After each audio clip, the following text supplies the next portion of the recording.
우리 앞뒤자고 계신 분들에게 우리 인사하시겠습니다. 오늘도 수고 많으셨습니다. 예.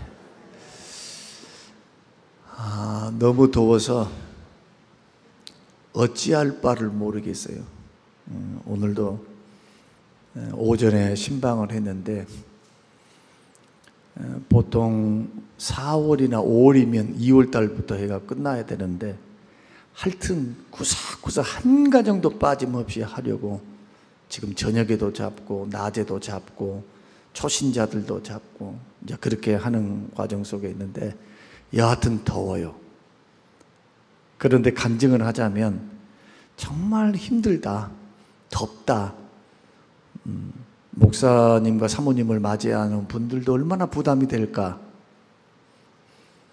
그런데 이상한 것은요, 예배를 드리고 나올 때는 얼마나 보람된지 모릅니다. 그 은혜를 받고 와요. 매번 그랬습니다. 매번. 그런데 출발하기 전까지는 힘이 드니까 아무 말도 안 합니다. 또 잡아놨어. 또 신방 잡아놨어. 그런 마음에 야속하기도 하고 막 이런 마음이 많이 가는데 이번에는 안 됩니다. 4, 5년 만에 이제 대신방을 하는데 한 가정도 빠지면 안 됩니다. 성전 건축을 앞두고 있는데 가서 축복을 빌고 평안을 빌고 그분들의 사정을 알고 위로하고 교제하고 그런 일들이 그분들에게는 큰 힘이 되고 하나님께는 얼마나 영광이 되겠는가, 그런 일념이에요, 저희 사모님이. 그러나 중요한 것은 주의 일을 할 때, 주님이 기뻐하시는 그 일들을 할 때 하나님께서는 언제나 그냥 돌려보내지 아니하시고 영혼의 만족을 주시고 보람을 느끼게 하시고, 그리고 하나님이 성령께서 이 일을 하셨구나 라고 하는 큰 확신을 안고 돌아오게 하십니다. 그래서 하나님 앞에서 행하는 모든 일, 먹든지 마시든지 무엇을 하든지 그것이 주님의 영광이 되기 위한 통로가 된다면 그것이 거룩한 일입니다. 우리가 식사를 같이 하고 음식을 나누고 대화를 나누는 거 그냥 우리는 잡담한 거 아닙니다. 보이는 것은 잡담이죠. 그냥 삶을 나누는 것이죠. 그러나 거룩한 일입니다. 그 일을 통해서 하나님의 영광을 받으시고 그 일을 통해서 나눔을 통해서 누군가는 삶의 위로를 얻고 힘을 얻고 보람을 얻고 다시 한번 일어나 봐야 되겠구나 하는 것을 깨닫고, 또 나눔을 통해서 나보다 더 못한 분도 계시구나, 나보다 더 어렵네, 나는 적어도 이루지는 않은 것 같은데, 오히려 반대급부 현상으로 감사함으로 돌아오기도 합니다. 그분을 위해서 기도도 하지만 오히려 나를 돌아보며 나의 인생에 주어지신 하나님의 은혜를 노래하며 감사하며 찬양하는 것, 어느 것 하나 주님 앞에 버릴 것이 하나도 없어요. 사랑하는 성도 여러분, 우리는 그리스도를 믿는 믿음 안에서 의로운 길, 거룩한 길, 생명의 길을 걸어가는 하나님의 자녀들인 줄로 믿으시기를 바랍니다. 그래, 진짜 복은 어디 있느냐? 하나님께 있습니다. 우리 앞뒤 좌우 계신 분들에게 이렇게 고백하십시다. 진짜 복은 하나님께 있습니다. 시작. 예, 진짜 복은 하나님께 있어요. 예. 우리는 살아가면서 이런 말 많이 합니다. 복 받으십시오, 복 받으십시오. 자연스럽게 그걸 나누면서 복을 기원합니다. 얼마나 인간적이고 아름답습니까? 저주 받으세요, 저주 받으세요 이러면 기분 좋을 사람 한 사람 없어요. 그러나 복 받으세요, 복 받으세요 하면 복 받을 자격도 안 되면서도 기분은 좋아. 근데 우리가 말하는 복이란 도대체 뭘까? 세상은 이렇게 말합니다. 건강이 복이다, 성공이 복이다, 부요함이 복이다, 인기가 복이다.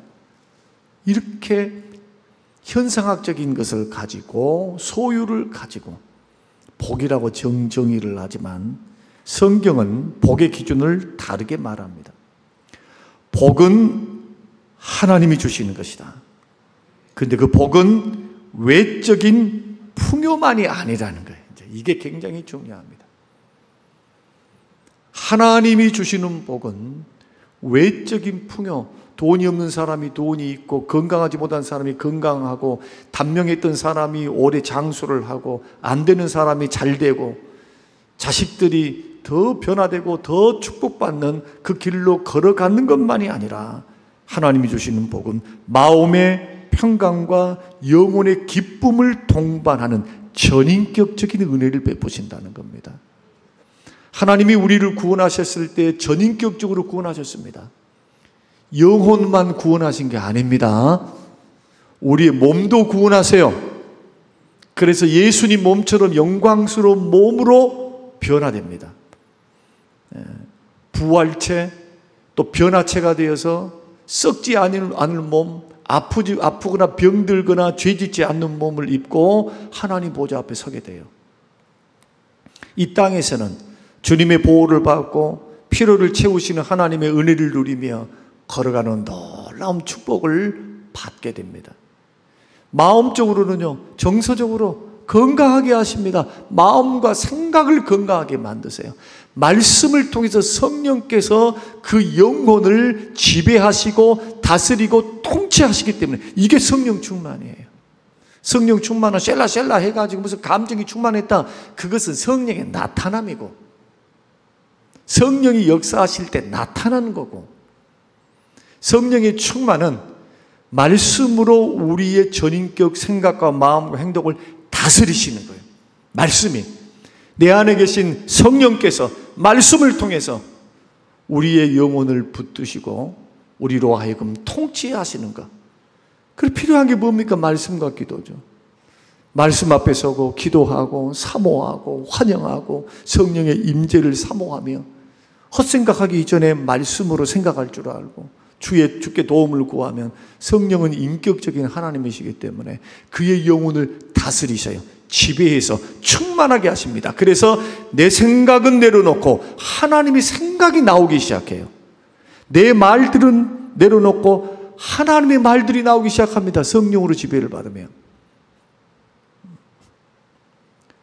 그러니 영혼이 잘 되면 하나님이 복을 주시고 하나님 은혜를 주시면 당연히 물질의 복만 주시는 것이 아니라 마음의 복을 주시는 겁니다. 속일 수가 없어요. 속일 수가. 얼굴에 있는 걸 속일 수가 없단 말이에요. 속일 수가 없어요. 그래서 세상 사람들은 뭐라고 말을 합니까? 외적인 것만 보고 복이라고 말을 합니다. 그러나 실상은 그 속에 들어가 보세요. 돌려막기 하고 있습니다. 앞으로 나고 뒤로 미칩니다. 그런 사람 많습니까? 적습니까? 대한민국 사람 대부분 80%가 그래요. 80%가 부동산 때문에 대부분이 그렇게 하고 있어요. 우리나라가 일본을 따라가지 말라는 법은 없거든요. 그러나 우리나라의 성공 이면에 하나님이 주실 놀라운 축복, 그러면 우리의 실수, 우리의 부족함, 우리의 연약함, 이러한 현실을 두고 그러면 쫄딱 망해가지고 다 죽으란 말이냐? 그렇지 않다는 거예요. 우리나라는 더 수출이 잘 돼야 되고 더 물질이 풍요롭게 되어야만 살 수 있는 나라입니다. 땅에 자원이 하나도 없어요. 땅에 자원이. 반드시 외국에 가서 뭔가를 해서 세계적인 컨텐츠를 가지고 우리나라는 부가 들어와야만 다 살아요. 나라가 살게 돼 있고 개인이 살게 돼 있는 구조입니다. 그러니 생각해 보십시오. 외국에서 안 팔아 트럼프가 막아버리면 어떻게 되겠어요? 죽는 거죠. 일본 꼴 나고 저 엘살바도르인가 무슨 뭐 볼리비아인가 그런 꼴 나고 그러지 말란 법이 어디 있어요? 그러나 우리는 뭘 믿습니까? 하나님의 도우심을 믿습니다. 하나님의 역사하심을 믿습니다. 주님, 이 나라와 민족을 불쌍히 여겨 주십시오. 이 나라와 민족을 주께서 긍휼히 여기십시오. 하나님, 선교하고 전도하고 하나님의 영광을 드러내는 제사장의 나라로 세워달라고 우리 얼마나 과거 선배들이 기도했습니까? 구국 기도원들, 저 산골짜기마다 기도원을 세워놓고 저 골짜기에서 부르짖었던 그때가 엊그제 같은데 20, 30년 사이에 싹 사라져 버렸어요. 그런 모습을 찾아볼 수가 없어요. 만복의 근원 되신 하나님께서 복을 주셔야만 복을 받아 누릴 수 있을 텐데. 여러분, 그런 의미에서 오늘 의인의 길은 반드시 복된 길이고 악인의 끝은 비참한 멸망의 끝일 텐데, 오늘 이것이 잠언이 말씀해 주고 있으니 오늘 이 말씀을 통해서 하나님이 주시는 복은 어떤 복인가, 그리고 우리는 그 복을 위해 어떤 삶의 태도를 가져야 하는가, 이 부분을 우리가 한번 묵상하면서 여러분 복 받으시기를 주의 이름으로 축원합니다. 다 좋으시죠? 다 복 받으세요. 남김없이 한 사람도 빠짐없이 그 복된 길을 알려드릴 테니까 여러분들이 허탄한 곳에서 복 받으려고 하지 말고 여러분의 노력으로 어떤 시대를 읽고 어떤 환경을 읽고 우리들이 잘 투자를 해갖고 하는 것도 중요하지만 놀라운 것은 잠언을 보세요. 시기와 우연을 하나님이 주셔야 돼요. IMF 와버리면 아무리 투자를 잘했어도 망하는 겁니다. 금융위기 오면은 아무리 길고 날고 달렸다 시대를 읽었다 저렇게 금융사태가 일어날 거 어떻게 알았어요? 어떻게? 성경은 말합니다. 경제 흐름에서, 세상 흐름에서 시기와 우연, 때를 허락하시는 분이 하나님이다. 그러므로 그 때를 우리는 분별하면서 주실 줄로 믿고 여러분들이 믿음의 길 주와 함께 걸어가시는 저와 여러분이 되시기를 주의 이름으로 축원합니다. 참된 복을 바라보는 세 가지 믿음의 시선. 첫째, 하나님의 복은 평강을 동반하는 은혜라는 겁니다. 첫째, 하나님의 복은 평강을 동반하는 은혜다. 잠언 10장 22절입니다. 여호와께서 주시는 복은 사람을 부하게 하고 근심을 겸하여 주지 아니한다. 여기서 부함이라고 하는 것은 단순한 재정적 축복만이 아니라고 말씀드렸습니다. 삶의 전반에 걸친 하나님의 은혜 주심입니다. 은혜 주심. 그런데 중요한 것은 그 복에는 근심이 없어요. 세상의 부는 막 염려를 수반합니다. 돌려막기 해야 되고 뭘 해야 되고 이거를 해야 돼요. 그러나 하나님이 주시는 복은 마음을 지키시는 평강의 복이 같이 옵니다. 같이. 이것이 차이예요. 그래서 우리는 소득을 얻기 위해서만 막 급급해서 이것을 향해서만 달려가는데 더 중요한 것은 뭐냐? 마음의 평강. 자, 우리 속에 평강을 주시려면 하나님은 어떻게 해야 될까? 나의 사업처를 든든하게 해주셔야 되겠죠. 열어주셔야 되겠죠. 만나게 해주셔야 되겠죠. 하나님께서. 그러죠? 때를 따라서 하나님이 해주셔야 돼. 그래야 불확실한 미래성에서도 내가 하나님 앞에 서보니까 일을 해보니까 하나님이 이렇게 세우셨어. 이것은 하나님의 기적이야.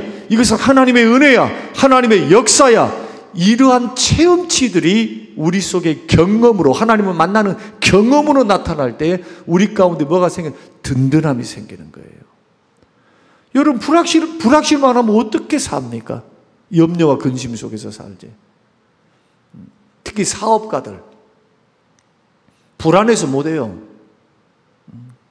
그런데 나에게 주신 은혜가 있어요. 하나님께서 열어주신 은혜가 있다니까. 막혔는데 열어주셔.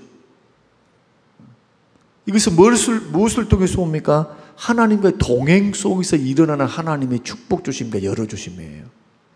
만약에 하나님과 동행함을 포기하면 자기 힘으로 해야 됩니다. 이제 하나님의 도움을 기대해서는 안 돼요. 왜? 하나님과 동행하지도 않은데 복을 주면은 어느 길로 걸어갈까요? 하나님 앞에 기도 안 하고 하나님 앞에 드리지 않고 하나님의 방법대로 안 해도 잘 먹고 잘 사네. 굳이 하나님 말씀 따라서 주님과 동행할 필요가 없어요. 이런 사람은 기도가 필요가 하나도 없어.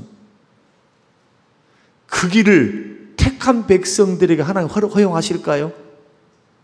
허용하실 리가 없는 거예요. 여러분들은 영원히 내 자식이 이 길로 걸어가면 아이고 쟤 저렇게 걸어가다가 이제 쫄딱 망하는데, 아이고 이렇게 걸어가다가 큰 코 다치는데 이거. 그런데 계속 그 길로 가도록 내버려 둘 겁니까? 그거 아니다고 말씀하겠지. 야야, 아니다. 이 길로 걸어가면 너 안 된다. 위험이 너무 많다.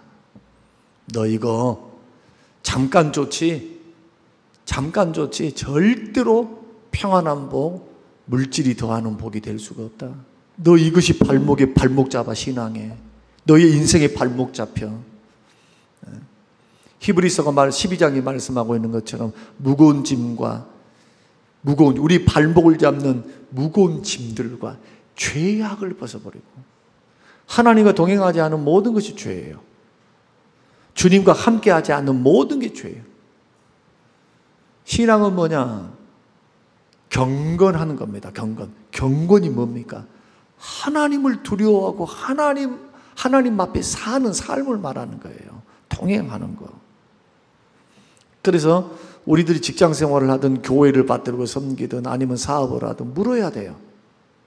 소득만 가지고 쫓아가지 말고, 나는 하나님과 동행함 속에서 지금 얻고 있는 물질인가? 그 결과로 내 속에는 분명히 지금 어려움도 있고 염려도 있고 근심도 있고 많은 것들이 깔려 있지만, 내 마음 속에는 한 달을 살아가고 두 달을 살아갈 때 주님이 주신 평강이 있는가? 하나님이 주신 복이에요. 거기에는 뭐가 있느냐? 보지 않아도 하나님이 책임져 주신 은혜가 있어요. 여러분, 기도 응답이라고 하는 거, 기도 응답이 어떻게 옵니까? 여러분들이 어떤 문제를 놓고 기도할 때 그 기도가 하나님께서 들으셨다, 하나님 응답하셨다는 것을 뭘 갖고 합니까? 이루어 주실 때만 합니까? 아닙니다. 환경으로 열어지기 전에 알아요. 그러면 하나님이 아니시죠. 기도 응답하신 하나님이 아니에요. 기도할 때 우리에게 응답의 사인으로 두 가지를 주는, 첫째는 그 문제에 대해서 기도할 때 하나님 기쁨을 주십니다. 내 마음에. 두 번째는 평강을 주십니다. 기쁨과 평강이 다가오면요, 담대해져요. 담대해져요. 사람들은 막 힘들다 어쩌다 그러는데 담대해져요. 제가 교회 일을 하면서 제가 돌다리를 두드리는 사람입니다. 계산도 많이 합니다. 그러나 하나님께서 손바닥만한 구름을 딱 보여주시면 그 다음부터는 뒤도 돌아보질 않아요. 응답의 사인이 하나님으로부터 오기 시작하면, 이거 하나님의 선한 손이 함께 하신다, 지금 함께 하고 계시는구나 하는 것을 캐치하는 순간부터는 이 일들이 어떻게 진행될 것이다 라고 하는 것을 응답을 받습니다. 기쁨이 옵니다. 평안이 옵니다. 또 위기의 소식이 들려와도요, 그거 거뜬히 이겨내요. 왜? 풀려지거든요. 기도 응답 이렇게 봐요. 그리고는 인내함으로 기다리면 하나님이 때 하나님의 방법으로 그때의 일을 이루셔요. 복도 마찬가지예요. 사람이 욕심낸다고 복을 받으면 얼마나 좋겠습니까? 만약에 욕심을 내서 복을 받았으면 제가 정말로 목회 이렇게 안 합니다. 저는 이미 청산하고 이 교회도 떠나서 나는 주시는 그 복, 그것을 가지고 전 세계 돌아다니면서 선교도 하고, 한 6개월을 저 시골교회 내려가서 사역도 하고, 가서 필요로 하는 곳에 걸어가면서 이렇게 하지. 월급 안 받고 드리면서 베풀면서 섬기면서, 그러다가 한 1년 정도 안식년을 또 지내면서 아이고 하나님 감사합니다 주신 것 가지고 또 쉬렵니다. 또 쉬기도 해야죠. 이렇게 하면서 한평생 마치지 뭐 하려고 이렇게 매여가지고 하겠습니까? 그럴 필요가 하나도 없지. 그런데 하나님은 나를 더 잘 알아. 나를 더 잘 알아. 너는 이렇게 딱 붙잡아 놓지 않으면은 너는 훌훌 날아가는 철새처럼 날아갈 것이다. 그래서 여러분, 우리 인격과 신앙에 맞는 복을 받는 것도 복이에요. 믿습니까? 르무엘이 고백했던 것처럼 하나님 부하기도 하지 마시고 가난하기도 하지 마시고 적당한 물질 주십시오. 너무 부해가지고 하나님 어디 있냐 교만 떨고 멸망할까 두렵고, 가난해서 도적질해서 하나님께 영광 가려울까 두려우니까 적당한 은혜를 주래요. 그런데 적당한 은혜에 반드시 포함되어야 될 게 뭐냐? 평강의 복을 받으시기를 주의 이름으로 축원합니다. 그래서 속도를 내리려 하지 말고 방향을 하나님께 맞춰야 돼요. 자꾸. 그래야 뒤로 남아요.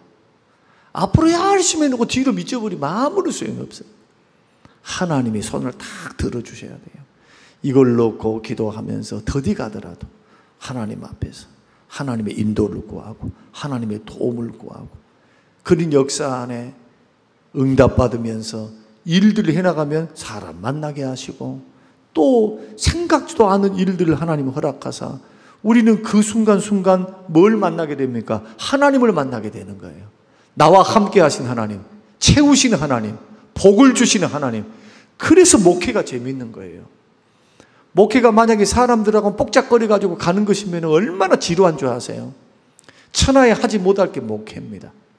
그런데 왜 재밌느냐? 하나님이 일을 하세요. 하나님이 역사하세요. 안 될 것 같은데 돼요. 안 될 것 같은데, 풀리지 않을 것 같은데 풀려. 때로는 막히면 엎드려 기도하면 다른 길을 내세요.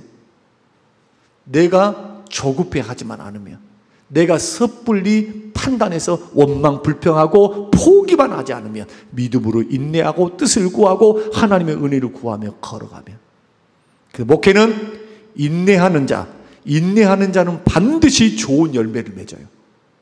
그냥 뭐 히딱했딱 해가지고 그냥 뭐 며칠만 막 이러면 나갈 때도 안 좋고 마무리도 안 좋고 목회가 너무 고달퍼요. 그것을 너무나 많이 봤습니다. 여러분 어떻습니까? 오늘 의의 길을 걸어가고 복된 길을 걸어가는 저와 여러분, 하나님이 주시는 복은 복만 주신 것이 아니라 근심을 겸하여 주시지 않는 평강을 주시기에, 여러분의 사업과 여러분의 직장과 가정 안에 물질도 주시면서도 평강이 차고 넘치는 행복한 인생이 되시기를 주님의 이름으로 축원합니다. 두 번째는 악인의 즐거움은 짧습니다. 의인은 영원합니다. 그래서 이 대목은요, 종말론적인 구원과 관계가 있습니다. 자, 우리 성경을 한번 읽겠습니다. 10장 24절 25절 같이 읽겠습니다. 시작. 악인에게는 그 두려워하는 것이 임하거니와 의인은 그 원하는 것이 뭐해진다? 왜 의인은 원하는 것이 이루어질까요? 하나님이 기뻐하니까, 그 길을 기뻐하니까, 순종의 길을 기뻐하고 거룩과 구별된 길을 기뻐하니까. 안 되는 것 같은데 된단 말이에요. 안 되는 것 같은데, 가난한 것 같은데 가난한 게 아니에요. 부요해요. 사도 바울이 고백했던 것처럼 갇힌 자 같은데 실상은 갇히지 않습니다. 왜? 내게 능력 주시는 하나님이 공급하시기 때문에, 도우시기 때문에. 그래서 예수 믿는 사람들은 공급하시는 은혜로 삽니다. 여러분의 노력이 노력될 수 있도록 도우시는 하나님의 은혜로 사는 겁니다. 평생 어떻게 삽니까? 은혜로 삽니다. 돈 벌 수 있는 건강 주셨습니다. 돈 벌 수 있는 기회 주셨습니다. 열어주셨습니다. 하나님의 은혜가 보이지 않는 배후에서 흘러 들어가고 있는 거예요. 그러나 악인의 길을 걸어가 보십시오. 그 길은 어떤 길인가? 25절 시작. 회오리 바람이 지나가면 악인은 없어져도 의인은 영원한 기초 같으니라.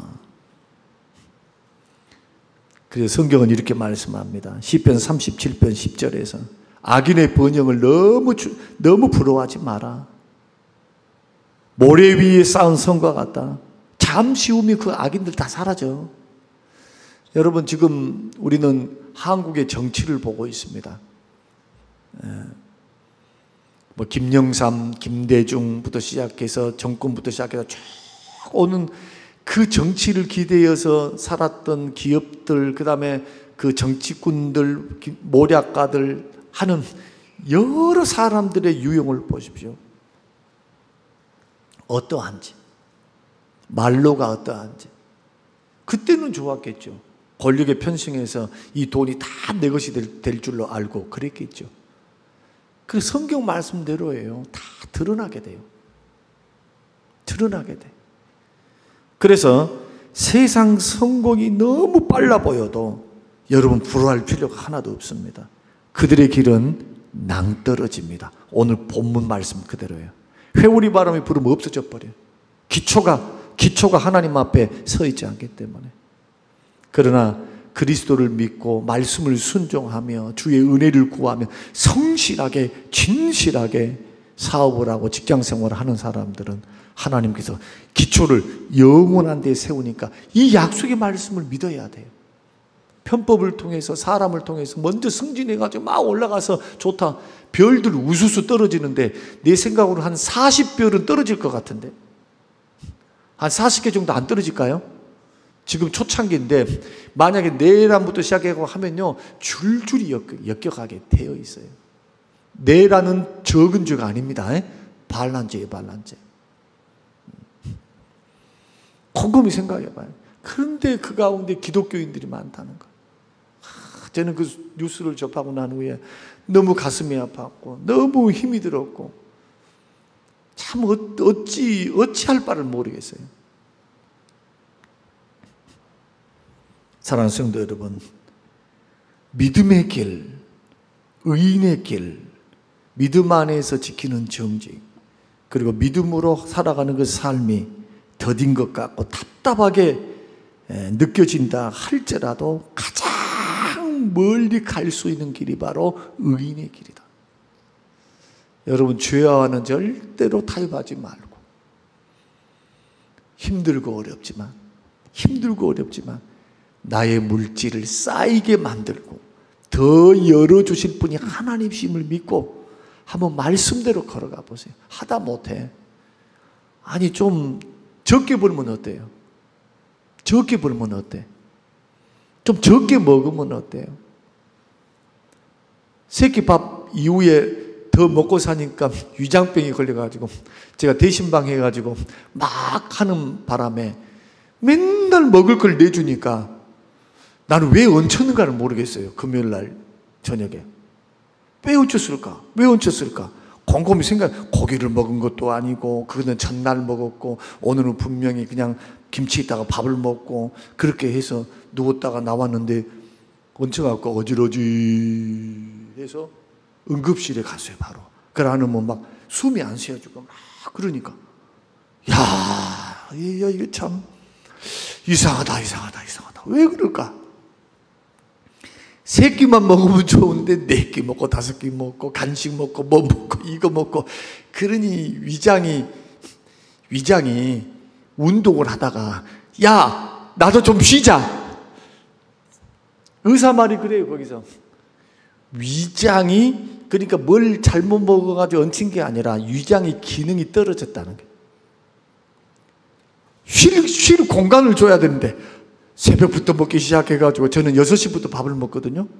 그럼 중간에 또 뭐 먹고 또 점심 먹고 신방 가면 또 이거 내놓고 저거 내놓고 밥 먹자고 그러고 고기 먹자고 그러고 내가 생각해도 탈이 안 난 게 정말 이것을 용한 거죠. 여러분, 아무리 우리가 인생을 살아도 3끼 이상 먹기가 힘들어요. 마찬가지로 우리가 믿음의 길을 걸어갈 때 정말 힘들고 어렵지만 우리 교회도 참 고민이 많아요. 그래서 그런 하나님께서 기뻐하는 그 길, 이게 정말 주님이 기뻐하는 길일까? 이걸 놓고 우리가 고민하며 기도하며 나아갑니다. 성경 건축도 마찬가지고. 그래서 굉장히 장로님들이 지혜로운 것 같아요. 내가 하는 모습을 이렇게 보면서 하나님이 기뻐하시겠구나. 나는 염려스럽지만은 하나님이 기뻐하시겠다. 정말 철저히 잘한다. 됐다. 내가 걱정할 필요가 하나 없다. 하나님께서 배후에 역사하시겠구나. 이것을 그분들이 하는 일들이 하나님이 기뻐하는 일들을 하고 있어요. 지금 오늘 이 말씀을 꼭 저와 여러분의 도전으로 꼭 삼으시길 바라고요. 마지막 부분은 한번 따라서 해보십시다. 의인의 말은 생명이 되지만 악인의 말은 패망을 부릅니다. 이제 읽어보겠습니다. 자, 10장 20절. 자, 20절. 자, 시작. 의인의 혀는 수는과 같거니와 악인의 마음은 가치가 있다 없다? 적다. 31절 32절 시작. 의인의 입은 지혜를 내어도 패역한 혀는 배임을 당할 것이라. 의인의 입술은 기쁘게 할 것을 알거늘 악인의 입은 패역을 말하느니라. 여러분, 정말로 복받고 싶으면 여러분의 언어 생활을 점검해 보십시오.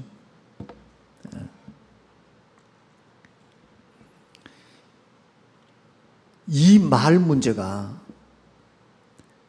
하나님께서 말씀하시는 그 죄 가운데 많은 부분을 차지해요. 우리는 그냥 말이라고 생각하죠. 그러나 그 말의 무게를 다 알고 계세요, 하나님께서는. 그래서 말은 표현만, 말을 하는 단지 표현이 아닙니다. 삶의 향기이자 신앙의 증거가 됩니다. 그래서 우리가 지금 하는 말들이 누군가를 세우는 말인가? 무너뜨리는 말인가? 아니면은 마음을 좀 다치게 하는 말인가? 내가 이 말을 해서 공동체를 차갑게 만드는 말인가? 따뜻하게 만들고, 은혜롭게 만들고, 세우게 만들고, 진실하고, 따뜻하고, 세심한 말인가? 하나님의 사랑을 담아내는 말인가 말이에요. 교회 안에서까지 세상 사람과 똑같이 그렇게 굴어서는 안 돼요. 그것이 여러분의 신앙 인격이고 믿음입니다. 수준이에요, 수준. 그러면은, 아이고, 저쪽 교회에서는 그렇게 해도 괜찮던데요. 막 사람들이 다 그러던데요. 영적으로 어린아이들입니다. 통제가 안 되는 거예요. 언어 통제가 안 돼. 감정 통제가 안 되고, 마음의 통제가 안 되니까 어린아이죠. 예수님도 이 말 문제를 그냥 말의 문제로 생각하지 않으셨어요. 말의 문제가 아니고 마음의 문제다. 마음에 쌓은 선이 선으로 나온다. 악이 악으로 나온다. 마음 관리 못했구나. 마음에 하나님의 말씀이 들어있지 않는 겁니다. 하나님을 두려워하는 마음, 주의 말씀에 마음이 들어있는 게 아니라 세상의 잡동사니 죄들이 다 들어와 있어요. 마귀가 역사할 수 있는 마음의 상태인 사람은 이렇게 많이 나오는 거예요. 기분이 나쁜 게 나온다고요? 내가 막 화가 나니까 그것은 화가 나니까 나온 것은 맞아요. 그러나 담아놓은 거예요. 담아놓은 거. 절대로 여러분 마음에 선을 담아야 되고 은혜를 담아야지. 죄악된 거 무슨 상처였으나 그런 것도 담아두면 안 돼요. 아니 어쨌거나 잊으라면서요. 바로 방금 전에까지 잊으래요. 성경은. 과거 것을 뭐라고 떠벌리고 다니느냐. 잊어라, 잊어. 오늘을 살고 어제의 순간까지 있는 거 다 잊어버려야 돼요. 흘려보내야 돼. 나하고는 아무런 상관이 없는 것처럼 흘려보내야 돼요. 자꾸 그것을 기억하고 그것을 가지고 꿍 해가지고 그걸 가지고 그러니 그것이 자꾸 생각나고 그러니 마음의 상처를 자기가 내는 건 쓴뿌리가 되는 겁니다. 목사님, 아니 어떻게 그렇게 그럴 수 있나요? 그러니까 어리석은 거예요. 지혜로운 사람은 제가 설명드린 대로 삽니다. 설명드린 대로. 마음을 다스려서 내 입에 말씀을 두어서 입술에 파수꾼을 세우고 살리는 말, 세우는 말, 사랑의 말, 칭찬의 말. 부부간에도요. 오늘도 우리는 오다가 기분이 좋으면 제가 운전하다가 손을 딱 이렇게 합니다. 못 본 척하고 손 딱 이렇게 해요. 그러면 손을 잡아주면 좋잖아요. 그러죠? 근데 손을 잡아주긴 하는데 박수철한 줄 알고 박수를 딱 친다고. 오늘 내 본심을 말씀드릴게요. 손을 내밀었던 것은 내 손 잡아주세요. 그렇듯이에요. 그러면 누가 먼저 하느냐? 내가 합니다. 날마다 합니다. 자주 합니다. 근데 왜 그렇게 하느냐? 성격인 거 성격은 맞아요. 그런데 곰곰이 생각해 보면 하루를 살고 일주일을 살다 보면 실수를 해요. 아내에게 실수를 하고 그리고 또 가슴을 아프게 만든다기보다도 조금 마음을 언짢게 만드는 것을 나도 모르는 사이에 해요. 그래서 손을 딱 내밀었던 것은 뭐냐면 미안하다는 표시예요, 사실은. 아, 이 나이에 전기가 오겠어요? 손잡는다고? 오면 심장마비로 죽지. 오늘 마지막 부분이 은혜롭죠? 첫 번째 말씀, 두 번째 말씀 다 잊어버렸을 거예요. 오늘 여러분이 집에 돌아가면 손잡는 거 이것만 생각나면 이거 큰일인데. 여러분 정말 말 조심하셔야 돼요. 복받을 사람은 말도 복되게 해요. 귀에 들린 대로, 하나님이 귀에 들린 대로 역사하십니다. 그래서 저는요, 가급적이면 절대로 부정적인 말 안 할라 해요. 친한 목사님 한 분하고만 속에 이야기를 합니다. 이렇습니다, 저렇습니다. 그러나 결론은, 언제나 결론은 그럼에도 불구하고 우리가 참으십시다, 우리가 인정해 줍시다, 이렇게 하고 마치거든요. 여러분 절대로 우리 교회 안에서 어떤 사람에게도 권면을 하고 싶으면 조용하게 개인적으로 권면할지언정 상처 주는 말, 비꼬는 말, 무시하는 말, 하대하는 말 절대 하지 마세요. 그것은 돌아와요. 메아리로 자기에게 돌아와. 똑같아요. 하나님께서 그것을 기뻐하지 않습니다. 의인의 혀가 돼야 돼요. 살리는 혀, 할렐루야, 세우는 혀, 복받은 혀, 격려하고 위로하고 축복하고 기도해서 하나님께서 여러분의 말을 들으시고 복을 부으시고 은혜를 베푸실 수 있도록 그런 길, 은혜의 길 잘 걸어가시는 우리 모든 성도님들이 되시기를 주님의 이름으로 축복합니다. 고마우신 하나님 감사합니다. 의인의 길, 악인의 끝이 어떻게 끝나고 어떻게 결론 맺어지는가, 하나님이 복을 주시면 어떤 현상이 일어나는가. 하나님, 우리에게 가르쳐 주신 이 말씀들, 나에게 적용되는 말씀들, 우리 각자에게 주신 말씀들을 생각하고 다시 한번 주님과 동행하며 주님이 주신 복받기를 위해서 야베스처럼 입을 넓게 열어 기도하고 열심히 노력하며 직장생활, 사업, 그리고 전도, 교회 부흥을 위해서 애쓰는 하나님의 사람들 될 수 있도록 축복하옵소서. 감사드리오며 예수님 이름으로 기도합니다. 아멘. 하늘에